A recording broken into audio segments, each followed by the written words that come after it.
Good morning, good afternoon, or good evening, everyone, and thank you for joining Wind Feathers Creations.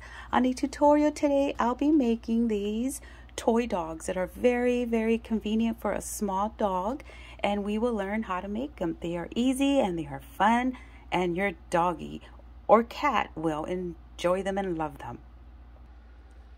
Before we start, I would just like to show you how Buddy is doing. He did get a little sick after his play date because of rolling in the park. They got sick. So right now, this is when something like this, a really easy item, easy to make for your pet, comes in super handy. And we'll go check in on him, see how he's doing. And there he is. Hello, Buddy. How are you feeling? Huh? Are you feeling much better? He ended up getting like a little eye infection.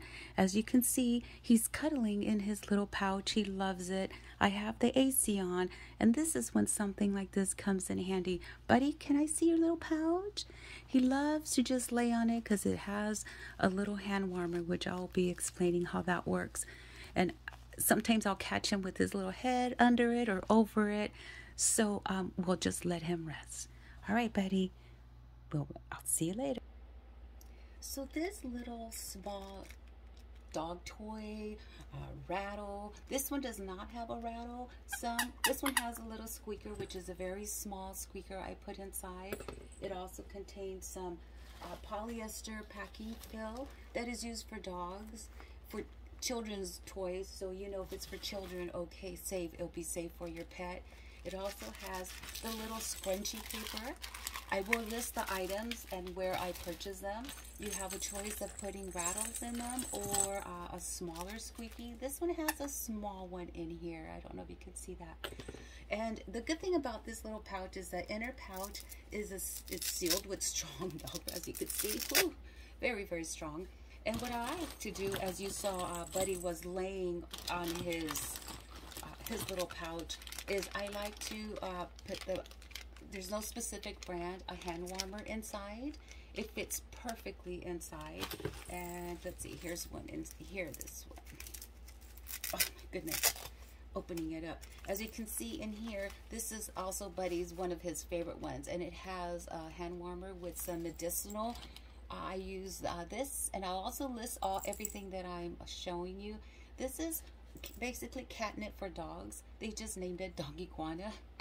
He loves it. It helps keep him warm, especially in the winter months when you're warming up your car. If you're not a fortunate person to have a garage, your car can be very cold for pets, especially if you go shopping. We're not going to make the bone-shaped one. We are just going to make this one here. So let's get started. So first, I would like to say this is like a soft fleece. If you have breathing issues, it will create extra dust because when you cut any kind of flannel or fleece, it will make your room super dusty. I turned my air filter on, but I mean turned it off because you would hear the background noise, but just letting you know those that have breathing issues. So what I would like to go ahead and start, always find some cute fabric. It's all about cute fabrics. I am also making some little cat pouches for catnip for my friends that have cats. And you can mix and match fabric. Here on the cat, I'll be using like a bright neon to kind of offset that soft pink. I could use navy blue to bring out that blue, or even little kind of a gold yellowish color, or even a lighter pink. So we are going to be focusing the dog pouch. They have different types of fabric. When you go to your fabric store, what I like to do is I like to find fabric where I can cut a section so I can capture that one pet. It will waste a lot of fabric, but sometimes that is worth it because I know if I buy something, I want to make sure it's like cute. Oh, I like that little dog, but his head was chopped off or his legs. Here's another cute little paw print. So today we're just going to be using this gray. What I wanted to share really quickly about flannel, because I had to learn the hard way, is when you buy flannel, always keep, this one is Blizzard fleece. So when you purchase this, always keep this section here. I don't know if you can see that, because that will tell you which section is the good section and which section is the wrong section. As you can see, they look very much alike, But after a while, you start noticing, oh, wait a minute, here I can't really see the detail of the eye. So that's just a little good hint. What I like to do is I like to pre-cut I make like 10 at a time. I have an event this weekend at a senior center and retirement center, and they have dogs that they wanted some of these. They purchased them last year, so now they want some newer designs. This size here, the pre-cut, is about 9.5 inches, not quite 10 inches, and the width of it is about 5 inches. You can make it any size you want. The size that Buddy's using is actually smaller than this size here. The reason why you have to make it a little bit wider and longer is because you're going to be stuffing it. Remember, we're going to put stuffing on it. Here it has, I don't know if you can hear that stuffing, but there's a squeaker, and then we're also going to put the little it's like scrunchy paper that I'll list down below where you can purchase these. I like the smaller squeakers because the larger ones, my little Chihuahua does not have a mouth that wide. This one he loves. And the thing also I want to show you is I purchased this. I'm not going to share how much I paid for it, but he ripped it up right away. So, and this one is a pretty large size in here, as you can see, compared to the one that we're making today. So on these, you always want to double check your toys. Even with these homemade ones, you want to make sure you let your customers or family members know. Always supervise your pet. They're just like kids. They will stick things in their mouth, and you want to save yourself a big expense and a bill. Fortunately, I have not had that hard mistake, or I keep an eye on this little guy always. What's in your mouth? So what I'm going to do here to salvage this, I'm going to zigzag it really extra tight and make sure that he can't rip anything else. Okay, so I just wanted to let you know, look at your pet's toys. Check them out to see how much damage they've done. You might have to just throw them away. It's better to throw them away than cry because you're in the emergency room with them, based on experiences that many of my pet owner friends have shared. Okay, so we are going to cut out the pattern. So here I was able to save some fabric. I might not be able to use this side, but it is on a fold. I don't know if you could see it here. So I might be able to use that. So what I did is I wanted the cute picture of the front of the dog, which was here. There we go. So this is where I cut this out, and I did trim a little. So I wanted to capture these two little doggies here, so that would be my front picture. Then the back part of the blizzard fleece, I just cut a brown. For today's tutorial, it's just going to be a brown with a grayish. It'll kind of bring out a little bit of the brown in the print. Okay, so let's put this away and let's start. So the things you will need is some Velcro, strong Velcro. I buy these, I actually have bought them at a good deal online, and you can get different colors. The set that I used earlier was pink Velcro, and that's pretty hard to find. So you just have to kind of look.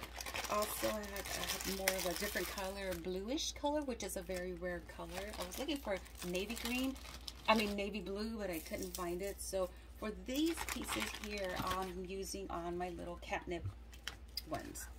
So as you can see, it's just like a perfect color combination for this. Okay, so what we do first, you're going to measure, again, the pre-cut fabric. Long rectangle is about a little bit, about 10 inches, because we measured it before. And the one we measured was the completed product item. So this is about 5 inches. Depending how wide you're going to sew, I like to when I do my seams in the machine, I like to also zigzag as soon as I've done the cut, because I want to make sure that it's an extra protection, because it will be for a pet. So in this case here, for this print, we're using like a beige Velcro. And what you want to do is you want to make sure you know which sides are the right size. That's the first part.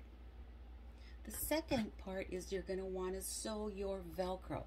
Now, the piece of Velcro I used here, it varies depending on your project. It's about 4 inches. So you want to cut it, and you want to make sure you sew it on the right side of the fabric, not the wrong side. You want to sew the right side, and I'll explain why. So what you're going to do is when you put these together like this, and this is the easiest way to sew Velcro, is when you don't have it pinned together because you fight with it trying to adjust it. You're going to put it like that. You're going to just match it up, and then we're going to sew here. Our seams will be here and here. And when you get right to the edge of the Velcro where you sew the ending parts, you want to make sure you double stitch that section. So let's get to the machine and sew. Okay, so I have stitched my seams together, and what you're going to do is you're going to open it up, and then you're going to flip it over so you can double check to make sure everything looks good before you do sewing all across, all around the edges. So as you can see, it's a little opening here, and it's okay because it is double stitched. The Velcro, I zigzagged it. I don't know if you can see that part. So, oops, I left a little opening here, so I'm going to go back and double stitch that section to make sure that the edges, because that's when you're going to be opening and closing, opening, and sometimes you open it so hard because this Velcro can be crazy at times. You want to make sure it is going to be really sturdy. And then we're going to stitch on this side here. We're going to stitch from here all the way up. Okay, so you're going to stitch to make sure, reinforce it. Again, you're going to stitch all the way across, and then you're going to stitch here because we're going to open that section up. Okay, so I went to the machine and I double sewed it. I stitched it twice across. Sometimes I'll zigzag it, but then I use my shear scissors and I just cut to trim the edges because this material sheds a lot. So unfortunately I did not wash this one. I wanted just to get the tutorial done so you could see. Then I trimmed a little just right on the side because we're going to flip this over now inside out. Okay, so I flipped it and turned it inside out, and this is what it's going to look like. So now what we want to do is we want to mark our seams about maybe about 2 inches, because remember you want room for your warmer or your medicine for your dog hair. So you want to make sure there's enough room. So I'm going to mark it at about 2 inches on each side, and then sew across, stitch it across. Be right back. Well, actually, I did go ahead of myself. To apologize. You want to stitch it right to where maybe you're going to have it stop right. Enough room to put that stuffing in, and enough room to put whatever toy you're going to put inside. The paper, this scrunchy paper, you can squish it in. The easiest part, let's go back. Let's just stuff it and then we'll sew it. I think that might be easier for beginners. Let's do it that way.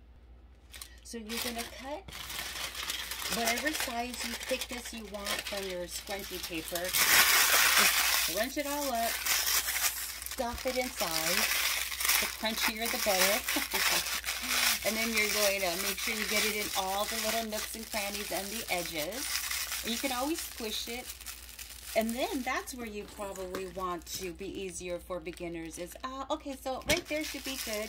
Remember, you're the creator of this Doggy embellishment, toy, your gift, or for your customers. So you make it the way you want to make it, the way your heart says, I want it this way. On this side, we're going to put some stuffing, and then I'm going to use this for the doggy, the small dogs. That's why I don't recommend for large dogs, because they will tear it up in about 30 seconds. These are for the smaller doggies.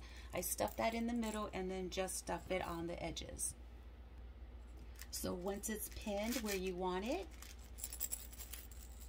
the padding with the rattle and the scrunchie, then you're going to go to the machine and stitch it across. You might want to put more pins. I'm just showing for tutorial purposes. I'll be right back. And here we have the final product. I actually zigzagged it twice back and forth because you want to make sure everything is safe for your pet, and especially for your customers that will be purchasing it. So you put the little hand warmer, you put some of the medicinal plants in there, and if you have a dog with arthritis or hip problems, this is perfect for them. I make my own for my hands sometimes when I'm watching TV. Thank you for joining Win Brothers Creation. I hope you learned something new today. And this is for your little fur babies. And we will be making a tutorial for cats. Thank you and have a great day.